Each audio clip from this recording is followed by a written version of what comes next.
হ্যাঁ, এই গুরুটা সম্বন্ধে একটা গান গাই, তারপর আর তার আরো কিছু কিছু কথা আছে। এই কথাগুলো গানের ফাঁকে ফাঁকে জবাব দেওয়ার জন্য চেষ্টা করবো। সকলেই তো আমাদের জন্য, আমাদের উভয় শিল্পের জন্য দোয়া রাখবেন।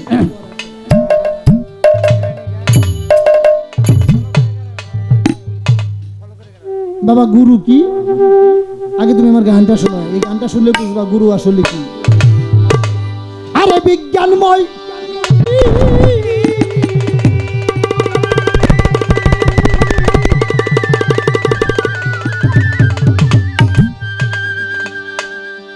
আরে বাজানো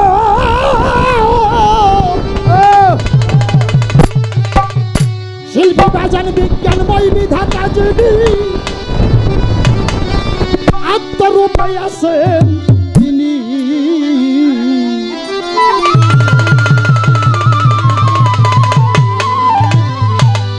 ওগো নবরূপে নিজেই নারায়ণ। ওরে পাগল মন, গুরু কেমন ধন, ইল্লি না তোর মুর্শিদ কেমন ধন। ওরে পাগল মন, ইল্লি না তোর গুরু কেমন ধন।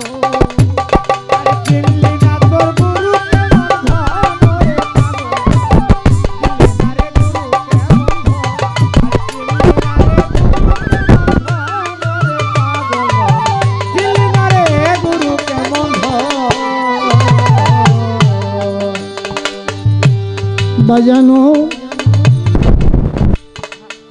ভক্ত হে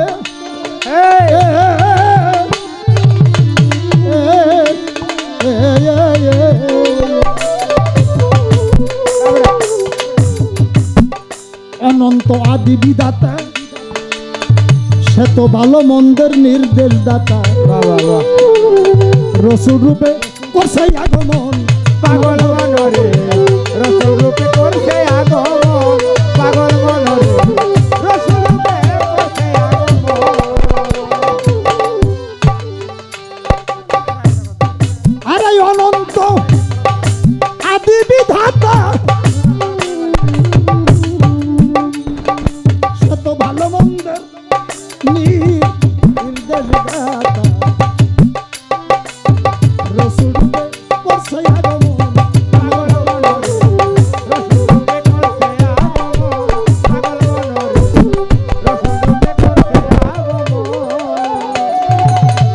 রবুবিয়াত সঙ্গে লয়া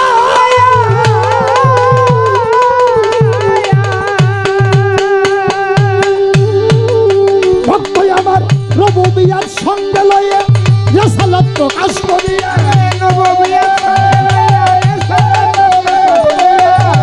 রবুবিয়াত সঙ্গে লয়া ওরে রেসালাত প্রকাশ করিয়া, মাসে খইয়া রাখছে দুস্তর মন গো আল্লাহ, মাসু খইয়া রাখছে দুস্তর মন।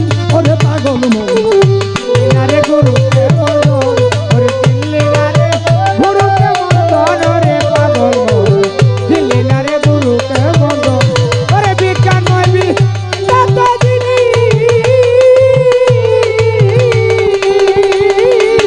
বিজ্ঞানময় বিধাতা যিনি আত্মারূপে আছেন তিনি, নবরূপে নিজে নারায়ণ। ওরে পাগল মন, দিল্লি না রে মুর্শিদ কেমন ধন, দিল্লি না রে গুরু কেমন ধন। ওরে পাগল মন, দিল্লি না রে গুরু কেমন ধন। শিষ্য হে যখন রেসালত প্রতিষ্ঠা হলো, মাওলার জান্নাতের দ্বার খুইলা গেল। এবার আসে খইয়া ভজে ওই চরণ, আই রে আসে খইয়া ভজে ওই চরণ, পাগল মনরে আসে খইয়া ভজে ওই চরণ। যখন রেসালত প্রতিষ্ঠা হলো, মাওলার জান্নাতের দাল খুইলা গেল। বাবা, এবার আসে খইয়া ভজে ওই চরণ, মরে হাই রে আসে খইয়া ভজে ওই চরণ, পাগল মনরে আসে খইয়া ভজে ওই চরণ। আরে যখন মাওলায়া জারি হলো,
নবী আলী তিনি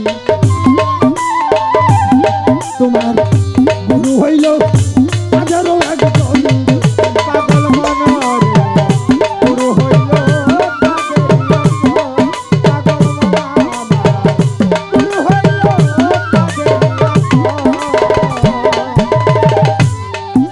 ভাইজান এই তিন ধারা প্রাপ্ত যিনি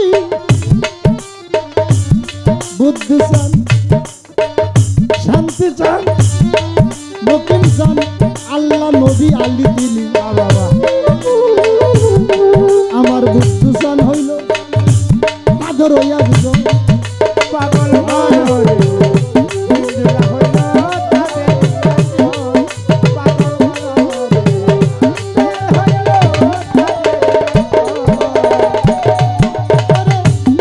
রশিদে কই তৌহিদের দ্বার খুলিয়া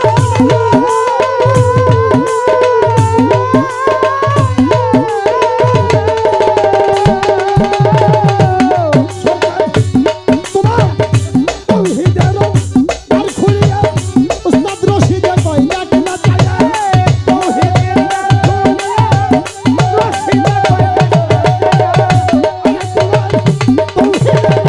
দ্বার খুলিয়া রশিদ বলে ডাক না চায়া একা শোনে বসারাই চারজন বাবা একা শোনে বসারাই চারজন ওরে বাবা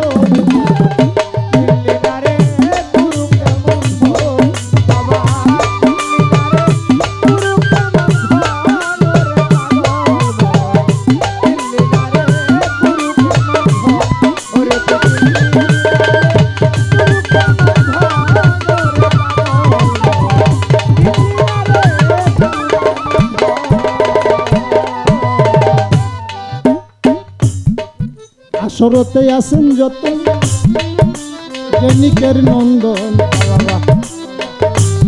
যেইভাবে নীরবতা করতেছেন পালন সবে মিলে এইভাবে থাকলে একটু চুপ তাহলে মনে হয় আমরা দুজন গাইতে পারবো যেইভাবে আমার প্রথমবারে আমার শিষ্য জিজ্ঞাসা করে ধন্যবাদে পূর্ণ বেটি আমি ধন্যবাদ দেই তারে অত্যন্ত চমৎকার তার কথার ধরন কথার মধ্যে যেমন কিছু শিখার আছে তেমন কিছু নিগির রহস্য লুকিয়ে আছে আমার বাবা কয় যে গুরু ধরলে কি হবে আর না ধরলে কি হবে এখন বাবা তোমার এই কথাটা কালার নবী সাল্লাল্লাহু আলাইহি সাল্লাম তিরমিজি শরীফ এবং বুখারী শরীফে বলেছেন যে মান মাতা ওয়া লাম ইয়াকুন আলা ইউনিকিহি বাইয়াতুল ফামাজা মাওকাতুল জাহিলিয়াত আমার কথাটা কি বুঝছেন বাবা জিরা রাসূল পাক বলছেন তিরমিজি শরীফ এবং বুখারী শরীফে আছে কথাটা যে মান মাতা ওয়া লাম আলা ইউনিকিহি বাইয়াতুল ফামাজা মাওকাতুল জাহিলিয়াত রাসূল পাক তার পবিত্র জবানে কইছে যে ব্যক্তি মৃত্যুর পূর্বে আহলে বাইত গ্রহণ করলো না ওর মরণটা হবে জাহিলিয়াতি অবস্থা তাহলে না ধরলে কি হবে এরকম একটা ক্ষতি হবে যে আবু জাহেল যার নাকি কোনো ইহকালও নাই কোনো পরকালও নাই সেই আবু জাহিলের অবস্থা যে ব্যক্তিরা মুরিদ না হয়েছে তাদের এরকম অবস্থা হবে শুধু তাই না এই বায়াত গ্রহণ করে যারা উহার হেফাজত করে না উহাকে মূল্যায়ন করে না তাদের জন্য কঠিন শাস্তির ব্যবস্থা আর যে ব্যক্তি বায়াত গ্রহণ করলো সেটাকে সিদ্দিক দিলে তার রক্ষণাবেক্ষণ করলো পীর বাবা ধরা ভালো তার সাথে বেশি ভালো না ধইরা যদি পীরের হুকুম পালন করা না যায় পীরের আদেশ নিলে যদি রক্ষা করা না যায় তার সাথে না ধরা বেশি ভালো নাকি? ধরি নাই এক দোষ, ধরে যদি তার তার আদেশ নির্দেশ পালন করতে না পারি তাহলে সব দোষ। তাই বাবা রাসূল পাক বলছেন যে মাসালু আহলে বায়াতি কা মাসালু নুহ মান দাখাল্লা ফানাজি, অর্থাৎ আহলে বায়াতের উপমা হলো নূহ নবীর নৌকার মতো। যারাই আহলে বায়াতের নৌকায় চললো তারা কাল হাসরের মাঠে নাজাতের একটা ব্যবস্থা করলো। তাই বায়াত হওয়াটা এই জন্য আমাদের জরুরি যে বায়াত হলে একটা মুক্তির ফয়সালা হয়ে যায়, আর বায়াত না হলে একটা মানুষের জীবনের মুক্তির ফয়সালা হয় না, সে একটা অন্ধকার জগতের মধ্যে পড়ে থাকে। এই কারণে বাবা গুরু ধরতে হয়। আর এখন বলে গুরু ধরবো কোথায়? বাবা তুমি কিছু চোখে দেখাও না, গরু কোন জায়গায় ধরবা তুমি? কয় কি গুরুর এত বড় দেহ, তোমার যেখানে মন চাই ওখানে ধরো নাকি? হ্যাঁ, গুরু কি তোমার না করবো? তোমার মনের আবেগে যেখানে চাই ওইখানে তারে ধরো। তবে একটা কথা আছে, যদি কিছু পাও তাহলে ধৈর্য মুর্শিদের পাও পাও নাকি? যত বেশি পায়ের প্রতি নিরিখ রাখবা তত বেশি তুমি পাইবে। কারণ কোন সময় কোন হালে থাকে তোমার দয়ালে, সালাম দিও না তারে কোন সময়, ধরো কদম বুঝি যার যত খুশি রহমত আসিবে ওই জায়গায়। তারপর একটা কথা আছে বাবা, ওই যে হাদিস কুচ্ছিত আল্লাহ পাক বলছেন যে কোনো বান্দা যদি আমার নফল ইবাদত করতে করতে, এখানে কোনো বান্দা বলতে আল্লাহর ওলিয়া উলিয়া যারা, হ্যাঁ পীর মাশাইখ যারা, আল্লাহর গাউস কুতুব যারা, তারাই তো নাকি? ওই সমস্ত ব্যক্তিবর্গ যদি আমি আল্লাহর নফল ইবাদত করতে করতে এমন একটা পর্যায়ে পৌঁছায় যায় যে ওই বান্দার চোখ হয়ে যায় আমি আল্লাহর চোখ, যে চোখ দ্বারা উনি দেখে, ওই বান্দার মুখ হয়ে যায় আমি আল্লাহর মুখ, যে মুখ দ্বারা সে বলে, ওই বান্দার পা হয়ে যায় আমি আল্লাহর বান্দার পা, যে পাও দ্বারা সে চলে, যে ওই বান্দার হাত হয়ে যায় আমি আল্লাহর হাত, যে হাত দ্বারা সে ধরে, ওই বান্দার সমস্ত অঙ্গ প্রত্যঙ্গই আমি আল্লাহর হয়ে যায়। তাই কামেল মুর্শিদ যিনি, উনি তার সমস্ত অঙ্গ প্রত্যঙ্গই সেই আল্লাহর হয়ে গেছে। তাই যেহেতু তার সমস্ত অঙ্গ প্রত্যঙ্গ আল্লাহর রঙে রঞ্জিত হয়েছে, তাকাল্লা কবি আকলাকাল্লা, অর্থাৎ আল্লাহর রঙে রঞ্জিত হয়ে গেছে। চুন আর হলুদ সেফাত যখন জাতের সাথে মিশে যায় তখন তার সকল কিছুই জাতে পরিণত হয়ে যায়।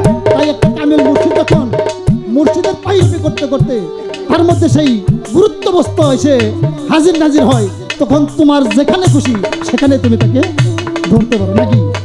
এটা বাবা তোমার একান্তই ব্যাপার।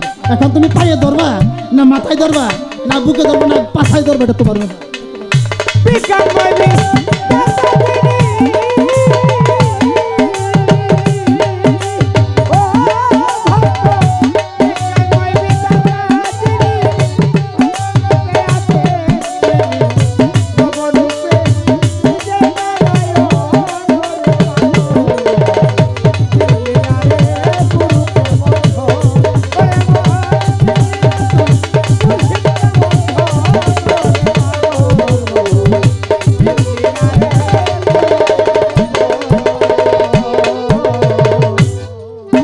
কথা বইলা গেছে আইরে গুণের ভাই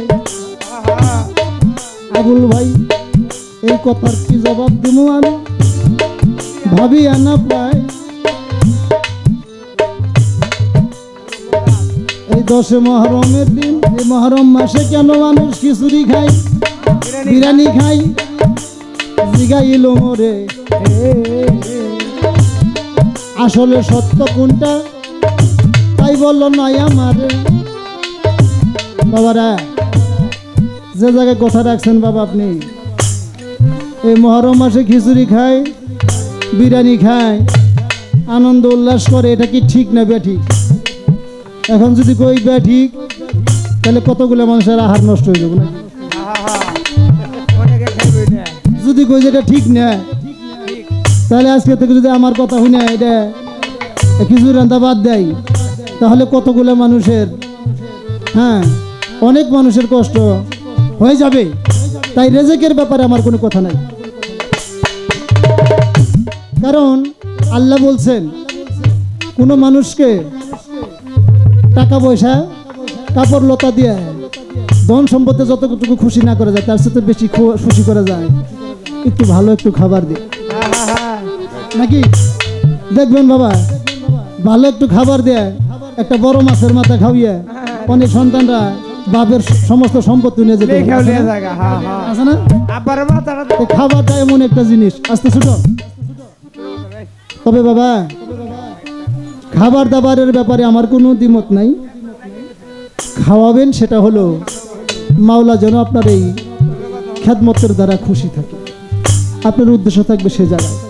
তবে বাবা, এর পাশাপাশি আমার মনে হয় আমরা তো এটুকু করে শেষ দেয়, আমার মনে হয় একান্ত ব্যক্তিগত মত, কারোর সাথে নাও মিলতে পারে। আবুল ভাই, আমার মনে হয় এই মহরম মাসটা আসলে এই তবারকের পাশাপাশি যদি মনে হয় একটা মিলাদের আয়োজন করে পাক পাঞ্জাতন সম্পর্কে বড় বড় মৌলানা মুফতি বা পীর মাশাইখদের দ্বারা সেই বাইলো মিলাদের আয়োজন করে সেই পাক পাঞ্জাতন সম্পর্কে, এই কারবালার সম্পর্কে আমাদের সমাজে একটু অভিহিত করে। তো আসলে আমরা তো গোলার মধ্যে পড়ে গেছি। আমাদের সমাজে এজিদি মুসলমানের অভাব নাই, কিন্তু আমরা চিনি না। দেখবেন এজিদি মুসলমান, তাই এজিদি মুসলমান এবং হুসাইনি মুসলমান সম্পর্কে, হ্যাঁ, আসল এবং নকল সম্পর্কে ভালো ভালো মৌলানা মুফতিদের ধারা কামিল পীর মাশাইখদের দ্বারা আমাদেরকে একটু বুঝাইলে আমার মনে হয় বেশি ভালো হয়, নাকি আমার বুদ্ধি বাজান? আর খাইয়া তাদেরকে স্মরণ করলাম না। অনেকে মানুষ আছে খায়, পেট ভরে খায়, কিন্তু কেন খাইলাম, কি কারণে খাইলাম, আজকের এই দিনটা কেন এই তবরক পাকানো হলো, খিচুড়ি পাকানো হলো, তার কোনো বিষয় আমাদের হৃদয়ে সাড়া দেয় না। তাই আমার মনে হয় এর পাশাপাশি এরকম সামাগানের মাধ্যমে, এরকম মিলাদ মাহফিলের মাধ্যমে আমাদের সমাজে যদি এই জিনিসটা প্রচলন থাকে, তাহলে আমার মনে হয় আবুল ভাই আরেকটু বেটার হবে, শুভ দিবসটা পালন হবে। তবে একটা কথা বলছে, এই 10 মুহররমটা কি, এই 10 মুহররমের হাকিকতটা কি? বাবা, 10 মুহররম এটা আমার থিমসে থেকে আমি বলতেছি, মানুষের দেহের মধ্যে যদি 10টা ইন্দ্রিয়র প্রতি মানুষ নিরিখ নিরাপণ রাখে, ওই 10 ইন্দ্রিয় দ্বারা মানুষ যদি অপকর্ম থেকে বিরত থাকে, হ্যাঁ, 10 ইন্দ্রিয় দ্বারা মানুষ যেন মানুষের অন্যায় অত্যাচার বিচার না করে, অর্থাৎ মরার আগে মরে যাওয়া, মতো কাবলান্তামতো। ইমাম হুসাইন যেমন কারবালার প্রান্তরে পরিবার পরিজন নিয়ে শহীদ হয়েছেন, ওই রকম কিছু কিছু গুরুধরা মানুষ তারা মতো কাবলান্তামতো, অর্থাৎ মরার আগে এই 10 ইন্দ্রিয়কে তারা মাইরা ফালায়। তাদের এই 10 ইন্দ্রিয় দ্বারা আর তাদের দেহে কোনো পাপ ঢুকে না। যদি এইটা না ঢুকে, তার 10 মুহররম পালন হয়ে যায়। তোমার দেহের মধ্যে 10 ইন্দ্রিয় যখন খতম হয়ে যায়, 10 ইন্দ্রিয় দ্বারা যখন মানুষ পাপ কাজ করতে পারে না, তখন তার মধ্যে 10ই মুহররমের শুভ আগমন ঘটে। কারণ এটাই হলো প্রকৃত হাকিকত।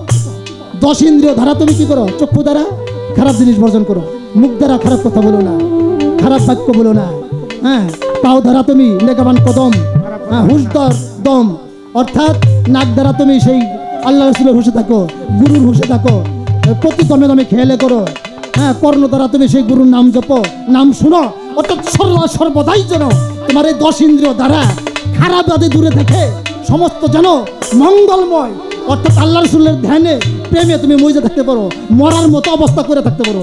এটাই হলো তোমার 10 মুহররমের হাকিকত। তোমার এই দেহের মধ্যে কথাটাকে আমি তোমাকে বুঝাইতে পারলাম কিনা, এটা বাবা তোমার বোধগম্য হয়েছে কিনা এটা আমি জানি না। তবে আমার যে ব্রেনে যেটা ধরছে, অর্থাৎ 10 ইন্দ্রিয় যাতে তোমার মরার আগে মরে যায়, ওই কারবালা করে দাও তোমার দেহের মধ্যে, কারবালা করে দাও তোমার দেহের মধ্যে। তোমার এই ইন্দ্রিয়গুলোকে তুমি মাইরে, অর্থাৎ আল্লাহ রাসূলের মহব্বত তোমার এই হৃদয়ে তুমি জাগৃত করো, তবেই তোমার দেহের মধ্যে 10 ইন্দ্রিয়ের 10 মুহররমের একটা সুবাতাস বইবে। হ্যাঁ, এছাড়া বাবা 10 মুহররমের সেই শুভকামন বার্তা তোমার কখনোই হবে না। দিল্লি গায়ে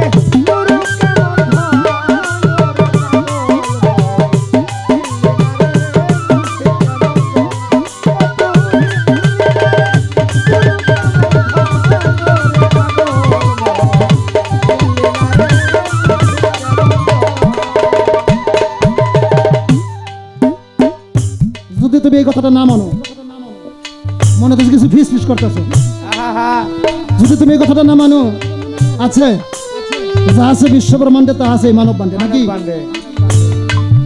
পৃথিবীতে যা ঘটেছে তাই মানব ভাণ্ডেও ঘটবে। এখন কারবালার প্রান্তরে 61 হিজরি 10 মুহররম সংগঠিত হয়েছিল নাকি? সেই দামেস্কের কুফা নগরীতে কারবালার প্রান্তরে 10 মুহররম সংগঠিত হয়েছে। এটা পৃথিবীর মাঝে ঘটছে। তোমার এই দেহের মধ্যে, তোমার যে দেহ নামক যে পৃথিবী, এই দেহের মধ্যে এই 10 মুহররম কবে সংগঠিত হবে, কখন সংগঠিত হবে তুমি আমার একটু বলে দেবে, যদি তুমি আমার ওই কথা না মানো।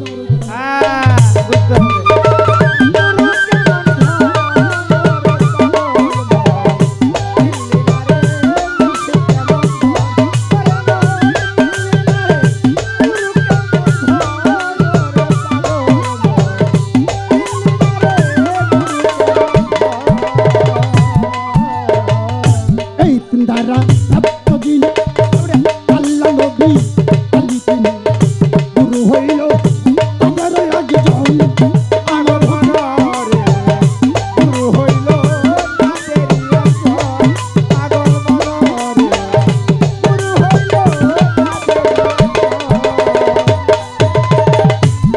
এই তিনধারা সপ্তজনী আল্লাহ নবী আলী তিনি। তোমার আসমানে হইল রাব্বিল আলামিন, আর জমিনে আইসা হইছে উনি রাহমাতুল্লিল আলামিন। আলামিন। যিনি আসমানে আল্লাহ, তিনি এই দুনিয়ায় আইসা হইছে মুহাম্মদ। মোহাম্মদ আর এই মুহাম্মদ উনি রেসালাতটা যখন গায়েব করে উনি মাওলা আলীকে যে মাওলায়াত প্রতিষ্ঠা করেছে, উনি বলেছে আনা ওয়া আলিউন নূরুন মিন ওয়াহিদ, আমি এবং আলী হলাম একই নূরের দুই টুকরা। তার মানে আমি যা, আমার আলীও তা। তাই বাবা, এই আল্লাহর রুবুবিয়াত রাসূলের মাধ্যমে এসে হলো রেসালাত, আর ওইটাই সেই রেসালাত মাওলা আলীর মধ্যে এসে হচ্ছে মাওলায়াত। আর সেই মাওলায়াতের বিষয়টাই হযরত আলীর দাবিদারি করে যারা সেই মাওলায়াতকে অর্জন করতে পেরেছে, তারাই হলো তোমার গুরু, তারাই হয়েছে গুরু। তাই তো সাধক বলেছেন, এখন তুমি বুঝো আল্লাহ কি, আলী কি, নবী কি, আর তোমার গুরু কি, তোমার গুরুটা কি, তুমি এই কথাটা একটু ভালোভাবে খেয়াল করলে বুঝতে পারবা। এই তিন ধারা প্রাপ্ত গজিনী আল্লাহ নবী আলী গুরু হইল তাগর একজন, আমার গুরু হইল তাদের একজন, আমার ভক্ত গুরু হইল তাদের আর তোমার জান্নাতে তাই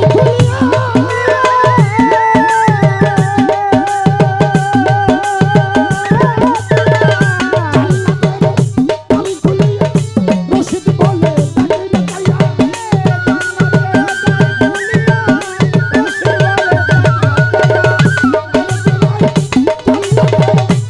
দেখাইয়া তারাই উস্তাদ রশিদ বলে তাকে দেখাইয়া আকাশনে বসারই চারজন জগতে, আকাশনে বসারই চারজন ওরে রে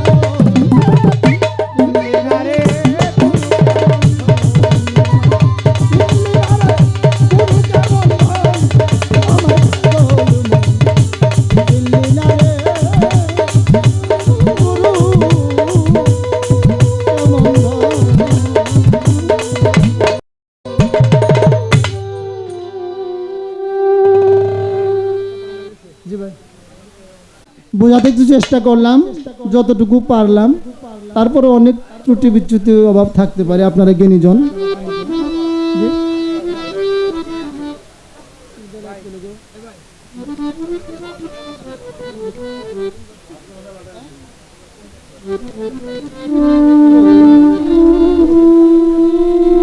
ও গুরু কোন জাত? গুরু কোন জাত বাবা? গুরুর কোনো জাত নাই, গুরুর কোনো জাত নাই।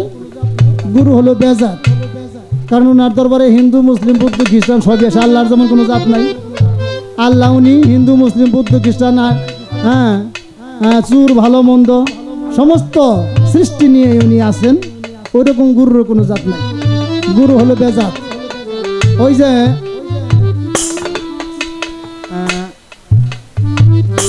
গুরু যদি জাত থাকতো, গুরু যদি জাত থাকতো তাহলে আমার মনে হয় সে তার নির্ধারিত, তার নির্দিষ্ট কোনো বংশ ছাড়া অন্য কোনো মানুষের সে দিনে আনতো না। হ্যাঁ, গুরু আসলে বেজাতি, গুরু হলো বেজাত, তার কোনো জাত নাই। সবে এটা হলো মূল কথা। যদি আরো কোনো কথা থাকে আমার বলার চেষ্টা করবেন, আমি বলার চেষ্টা করব। তারপর একটা কথা আছে বাবা আবুল ভাই, মানুষের তো সকল কিছু জানা শোনা বোঝার সাধ্য নাই। হ্যাঁ, আটলান্টিক মহাসাগর এত তত্ত্বশাস্ত্র বিধান, হ্যাঁ এগুলা আমরা কিভাবে জানবো? জ্ঞানীজন যারা তারা, যেমন ঈশ্বরচন্দ্র বিদ্যাসাগর উনি বলেছেন আমি সাগরের যে একটা পানির কোনা ধুলি কোনা এর সমান বিদ্যাও অর্জন করতে পারি না, তারপরে নাম দিয়েছে তার বিদ্যাসাগর। তো আমরা তো ভাই ক্ষুদ্র মানুষ, এত কিছু জানি না বুঝি না, তবে এইটুকু দোয়া আশীর্বাদ চাই, সকলে দোয়া করবেন যেন মোহমুক্ত হয়ে গুরুর পাইরুবি করে যেন এই দুনিয়া থেকে বিদায় নিতে পারি। এটাই হলো ভাই প্রকৃত জানা, প্রকৃত করা। তাই গুরুর গুরুত্ব বস্তু যেন নষ্ট না হয়, সেই দিকে গুরুর যেমন খেয়াল রাখা উচিত। তুমি মানুষ হিসেবে যার সফল মাকলুকা করে তোমাকে মালিক পাঠাইলো, তোমারও উচিত এই মানুষের মানুষত্ব যাতে নষ্ট না হয় সেদিকে আমাদের প্রত্যেকটা। আল্লাহ বলছেন আমার সমস্ত সৃষ্টিকুলের মধ্যে, সূরা জারিয়াতের 56 নম্বর আয়াতে বলছেন ওয়া মা খালাকতু জিন্না ওয়াল ইনসা ইল্লা লিয়াবুদুন, আমি মানুষ এবং জিন জাতিকে সৃষ্টি করেছি একমাত্র আমার ইবাদতের জন্য। এখানে ইবাদত বলতে আল্লাহর পরিচয় লাভ করাকে বুঝিয়েছেন। লে ইউরুফুন থেকে হ্যাঁ শব্দটা আসছে, আর লে ইয়ারুফুন কথার অর্থ হলো পরিচয় লাভ করা। তাই তোমাকে যে ইনসান করে পাঠালো, ইনসান কথার অর্থ হলো ইনসাফ করা, যে বিচার করে চলে সেই হলো প্রকৃত ইনসান নাকি?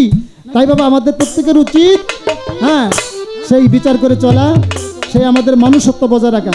তুমি যে বাবা শিষ্য হয়েছো, তোমারও এই দিকটা উচিত খেয়াল করে চলা উচিত, যেন কোনো গুরুর আদেশ নির্দেশ আমার দ্বারা যেন বরখেলাপ না হয়। তাই ওই জায়গা থেকে একটা গান গাই।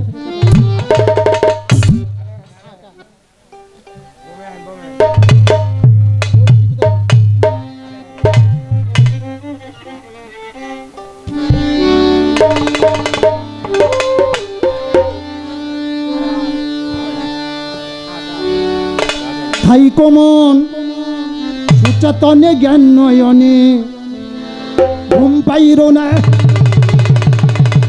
তাই কমন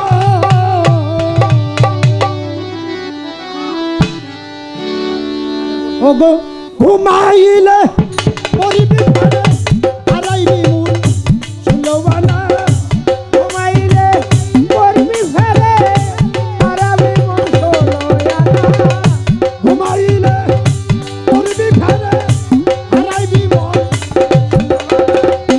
তাই কমন সচেতনে জ্ঞান নয়নে ঘুম পাইর না, তাই কমন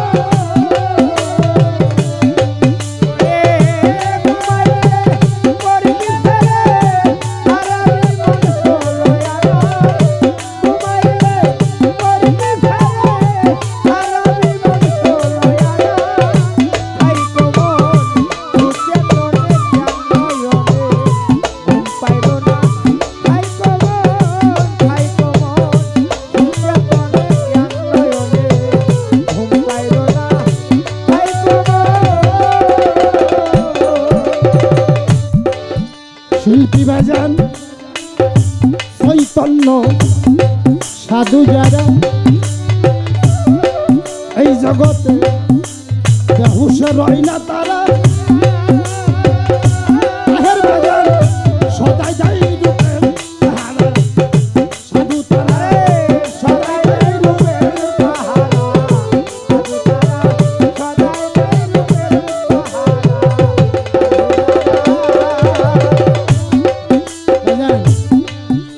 তোমার এই রূপের মধ্যে আরেকটা রূপ আছে, তাই সাধু যারা সেই রূপের প্রতি তারা ডুরি বাইন্দা তারা বসে আছে, এই দুনিয়াদারির সমস্ত চাও পাওয়া থেকে তারা বিরত। এটা কি সবার ভাগ্য হবে?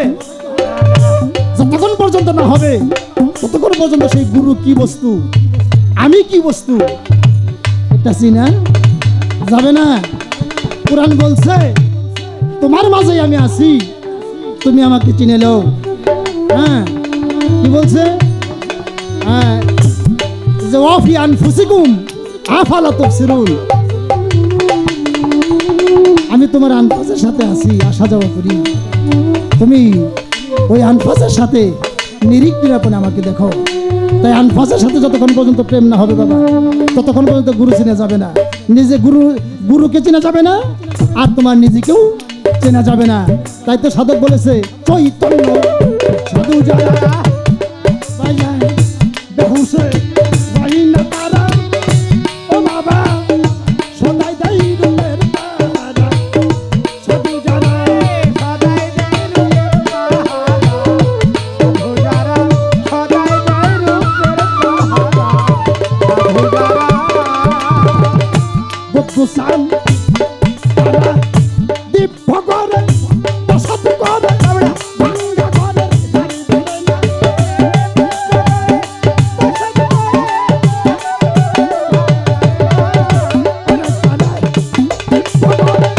বসত করে ভাঙ্গা ঘরের ধারণা, তাই তোমার চলে তুমি পাইল না, তাই তোমার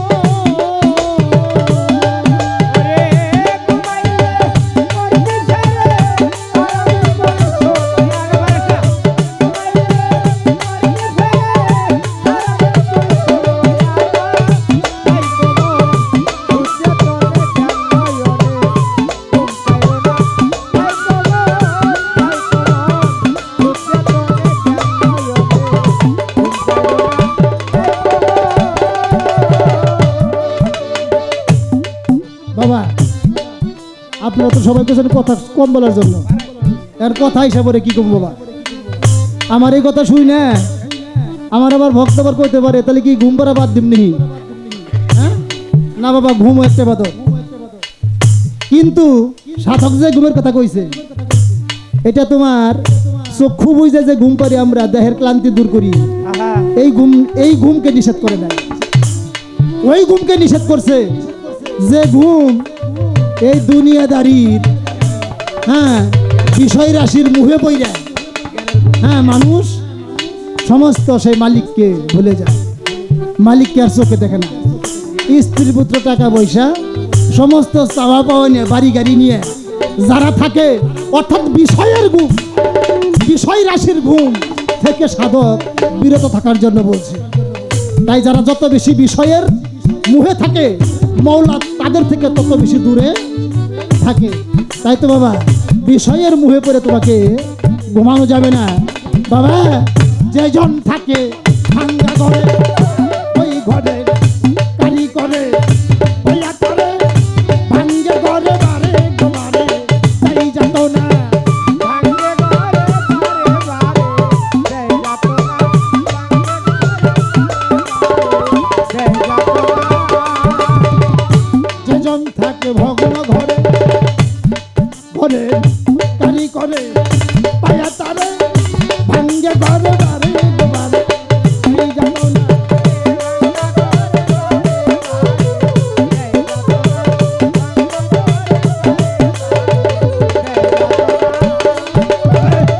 গোলামি ঘর যার টাকাই আছে, ঠিক রবে ঘর শুলো বানা।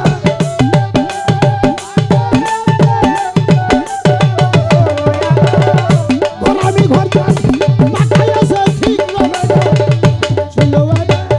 তাই কোন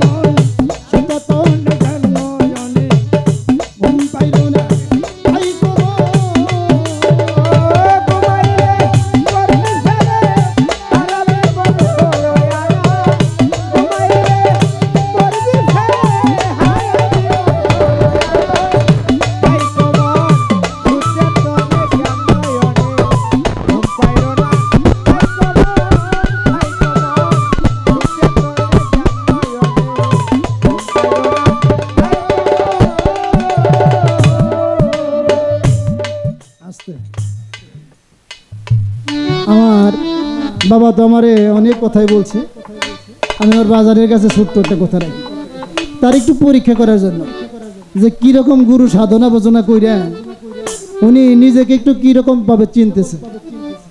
কারণ গুরু ভজনা করতে হয় নিজেকে চেনার জন্য, বুদ্ধ ভজন, তাই না? হ্যাঁ আমি যেন আমাকে চিনতে পারি, এই কারণে একটা চীনা মানুষের সঙ্গ করতে হয়, তারা তো সাধন ভজন পাইরে করতে হয়।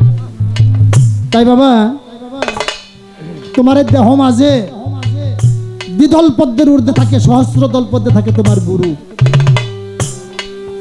যিনি কামেল মুর্শিদ। তোমার দ্বিদলের ঊর্ধ্বে সহস্র দল পদ্মে, যেখানে মুকাম উড়াউল উড়া, সেই মুকামে তোমার গুরু বাস করে।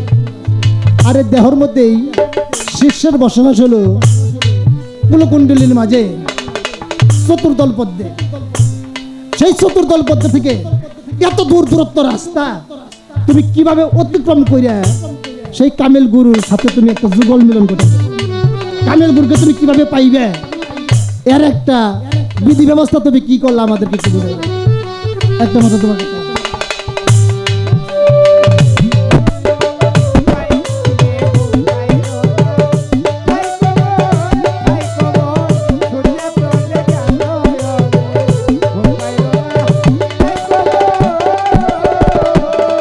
দেওয়ান, আরে দেওয়ান রশিদে কই বারে বারে ঘরে খালি লোক পাকা ঘরে বসত করো ওই না ঘরে ঘর আর ভাঙবে না, বসত করো না ঘরে ঘর আর ভাঙবে না, বসত করো না ঘরে ঘর আর ভাঙবে না।